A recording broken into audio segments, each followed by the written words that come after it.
I am absolutely exhausted. It's week 2 of the bricklaying being done. Welcome to our self-build extension project. Hiya folks, welcome to the show. I can't remember where we got to last week. I think we had some walls up with like the start of the walls. Well, last week was just the first week of Alan starting on the bricklaying. He's an absolute machine and I am absolutely knackered. I am labouring for him.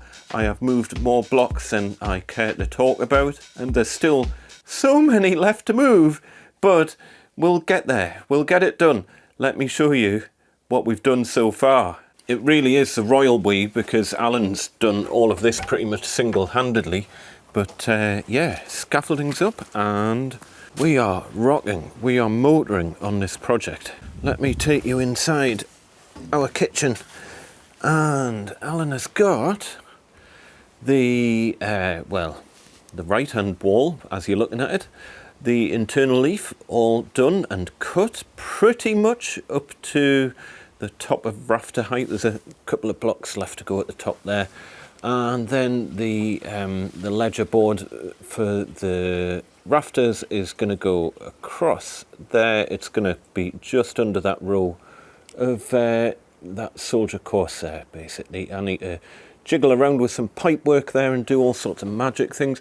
He has also done the external leaf of that side, so we've still got the internal leaf to do, but that was a bit of a tricky one because access is a little bit limited down the side.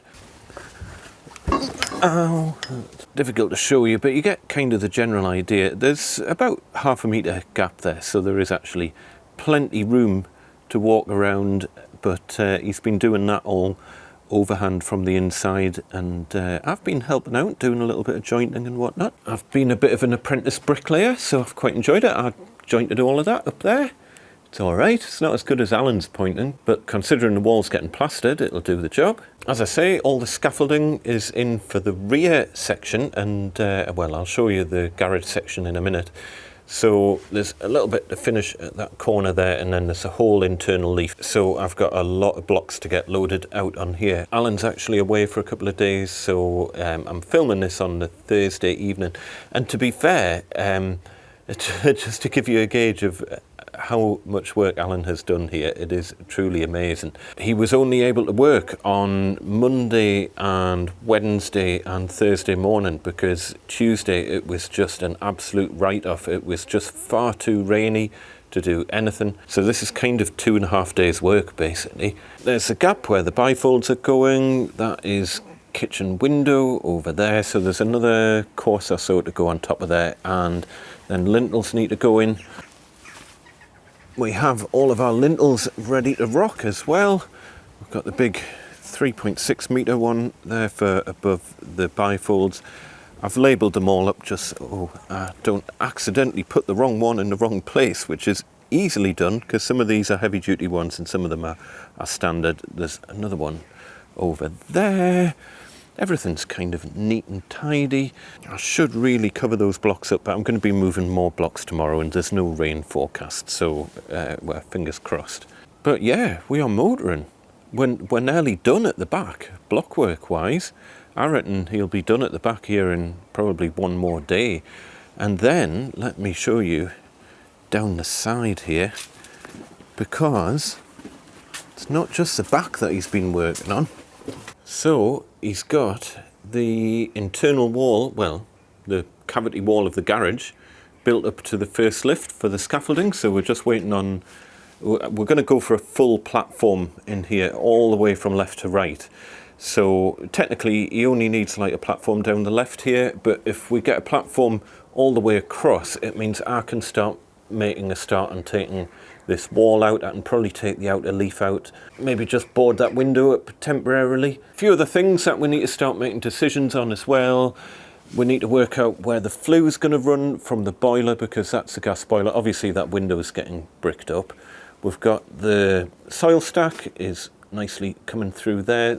This is just the inner leaf. There's another outer leaf to go on there. We've got the doorway out of the garage. We need to put the lintel above that.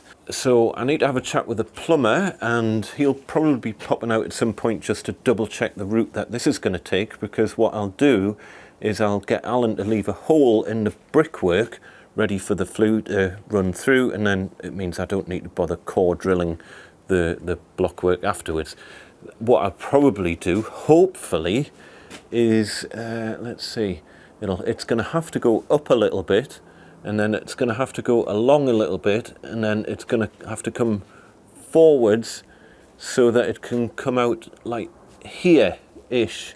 If we can get it through the wall there and have a vent on the other side of the wall, just there, that would be ideal. I don't know if you're allowed to have that many bends in a flue. I guess we shall find out. A couple of other things as well. I have fairly accurately measured out where the joists are going to be going. So I don't know if you can see there, but I've marked the joist bottom and the joist top. So that gives me an idea of what we're going to have to do here.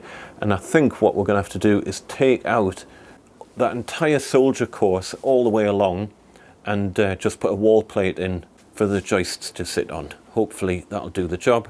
Again, once we take this wall out, everything will start to make a little bit more sense. So once we get the first lift of scaffolding in here, as I say, I can take the fascias, the soffits off, have a look at what the roof's doing over there, and then work out if it's going to be safe to take this outer skin of brick off. You can see as well, we've got the pebble dash chipped off up there for the wall starters. There's going to be another wall starter going there, but as Alan very correctly pointed out, there's no point in attaching the wall starter to the outer brick, because once this wall comes out, that means that that outer brick's going to be attached to nothing. It would be a wall starter just kind of floating in midair. So what we're going to have to do, make a cut down, take a section out and attach the wall starter to the inner leaf of brickwork rather than the outer leaf. So we've already done the cut down that edge. I don't know if you can see, because once this block works up, you wouldn't be able to get the still saw in. So we'll have to do that cut first, and then we'll do a cut kind of down that right hand side and take that section of brickwork out so we can put the wall starter on the inside. Obviously wall starter there. We've also got wall starters with DPC behind them, all behind this section of wall here where it attaches onto the neighbouring property. That was all a requirement of the Party Wall Award and whatnot, so that is all installed. Generally speaking though, we are motoring. Let's head up the scaffolding and I'll try and show you a little bit from up a height. Oh, we've also done various amateur scaffolding alterations as well, because the scaffolders unfortunately in various places put the cross members, I don't know what you call them, but the ones that go kind of left to right on these ones here, put them too close to the wall and managed to knock loads of blocks. So they've knocked all these blocks out here, so they all need to be relaid. That one, you can just see kind of the mortars crack down that edge. That's because this bar here, you can see how hard it was pressing against the block. It's very common for scaffolders to do that, and if the mortar hasn't set properly, it just knocks the blocks loose. I don't see the point in it at all. It's probably some stupid regulation that they've got to do that, and it's completely pointless because it just knocks the blocks loose. But anyway, you really get a good idea. So this is going to be the kitchen down here, opening doorway into the kitchen there. So kitchen down there, units, blah blah blah, and then the sink and whatnot down the front here, into the kitchen diner area over this side, and then obviously the bay window needs to come out and whatnot as well. Just show you up here. We've got all the angles worked out for the cuts, so Alan's done all of the first cuts on the blockwork there. Again, all chased into the brickwork here so that it's going to be continuous insulation all the way through into the property, and wall starters and everything there as well. So as I say, Alan always gives us my homework to do when he's not here, and my homework for the next couple of days is going to be to get this loaded up with blocks. We need enough blocks to do this inner leaf all the way down this side, so all the way down here these blocks are going to come all the way up to the top there, a little bit past, well, up to the soldier course, just up to there. So I've made a start, but moving these blocks, man, I worked out that between where we've moved about 60 tons of blocks, if you work out all of them for the entire build, and there's still a lot left to move, so that's a job for over the weekend.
We also need blocks all the way down the side here, ready for Alan doing this outer leaf here, and then hopefully by then we'll have a platform in here, more or less at the same height as this, maybe a little bit higher, but we'll have to just avoid the boiler flue over there. But hopefully we'll have a platform here ready for Alan to work off to just plough on with the garage. This will go up quite quickly because there's not that many cuts to do, so it's amazing how quickly this will go. So I need to get this completely loaded up with blocks in here once we'll have this extra kind of platform. And then, as I say, once that platform's in, I can start hacking away at this wall. I can get up to the fascias and whatnot, and yeah, work out a plan of attack for this next little bit. So my honest kind of impression of things so far doing this self-build extension, it's all going remarkably smoothly, touch wood. There's been a couple of issues caused by the weather. There's not a lot you can do about that, especially if you're doing an extension in this time of year, which is kind of autumn time that we're doing this. There's pros and cons to doing an extension at this time of year. I must admit, I would rather do it now than in the middle of summer where you can't do anything because you're just too hot. It's kind of nice working. I mean, even though it's only like 5 or 10 degrees outside, if that, although it's forecast to be about 16 degrees next week, but even though it's relatively cold, because you're working and moving loads of gear, and I'm mixing up batches of cement all the time, and I just never stop. I am constantly running around sorting out jobs for Alan, just trying to keep the site tidy, trying to keep everything as organised as possible. Whenever I haven't got anything to do, which is fairly rare, I'm ordering materials, I'm coordinating things like scaffolders arriving, roofers, all the other trades that we're going to need. I'm starting to get people lined up. I've already been in touch with pretty much every trade that we need to do this entire extension, but I'm now starting to say, right, I might need you within the next month or something like that. So I'm just kind of giving them heads up that I might need them relatively soon. With most of them, I already have a pretty good relationship with them, so I don't have to book them crazily far in advance, because they are just an amazing bunch that I've got. Everyone, as I say, from Alan doing the bricklaying, my plumber's fantastic, plasterer's fantastic, scaffolder's fantastic, just everyone's just been amazing. So if you can find a really good team to help you on a project like this, it is quite manageable. As long as you've got a good understanding of how buildings are put together, you don't need to be a qualified tradesperson to manage a build, but you need to have really good tradespeople, especially people like my brickie, people to keep you right and just tell you what needs to be done when. But if the hand-holding is too much, and you're going to have to be honest with the tradespeople and say, look, I need you to tell me you know, XYZ, how does this work, how does this work, when do you need this ordered, when do you need the scaffolding, how high does it need to be, where does it need to go, etc, etc. So you're going to have to be honest with your tradespeople, because it's not fair on them to expect them to manage the build for you. That's not what they're there to do. If you're just paying them on a day rate or whatever, they're there to do their job and go home. But if, you know, if they're experienced at whatever they're doing, bricklaying, joinery, whatever it is that you're getting them in to do, if they're experienced, they will guide you through the process, but they're not going to project manage the build for you unless you pay them to project manage the build for you. Obviously, building regs are critical in all of this as well. If there's anything that you're not sure about, chat to building regs. Building regs have been fantastic. They've been round and we've had a really good chat about everything that we're doing, and just having them on side and on board really helps. You know, just be honest with them. If you've got questions, ask them. It's better to ask the questions before the thing's built and make sure you're doing it properly, rather than getting it all built and then potentially having to change things. And of course, having a good architect and structural engineer is absolutely critical as well, because you need drawings to work off. Your brickie's going to need drawings to work off, and you need to, you know, the detailed architect drawings that go off to building regs approval, they're almost like an instruction manual of how to build your house. They give you a lot of detail, a lot of information that you might not understand at first. So if you've got any questions, chat to your architect, maybe even pay them to project manage or be on some sort of retainer, so that if you've got a problem, you can get them over and ask some questions on how to resolve it. But generally speaking, touch wood, so far so good. I'm sure things won't be going this smoothly at every stage of this project, because there's a lot to do yet. But to give you a gauge, we are up to day 6.5 of the bricklayer, doing all the block work, and wow, the rear extension's nearly done, and then we're on to the garage side, and that's going to shoot up disturbingly quickly, and then it's going to be up to me to pull my finger out and start pulling walls down and stuff like that. Anyway, folks, I hope you've enjoyed that. I've got lots of homework to keep me busy. Let us know what you think. Pop down in the comments below if you've ever attempted a self-build extension and how it went. And as I say, when I say self-build extension, I don't mean I'm building it myself. I just mean I'm kind of coordinating things.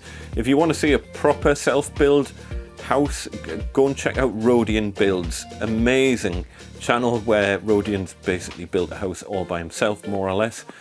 Yeah, that's a proper self-build. All I'm doing is just kind of coordinating people. Anyway, we'll leave it at that for today. I shall see you next time, probably at the end of next week. Next week's going to be a busy one. Hopefully we'll get better weather as well. Take care, folks. I shall see you next time. Tatty bye.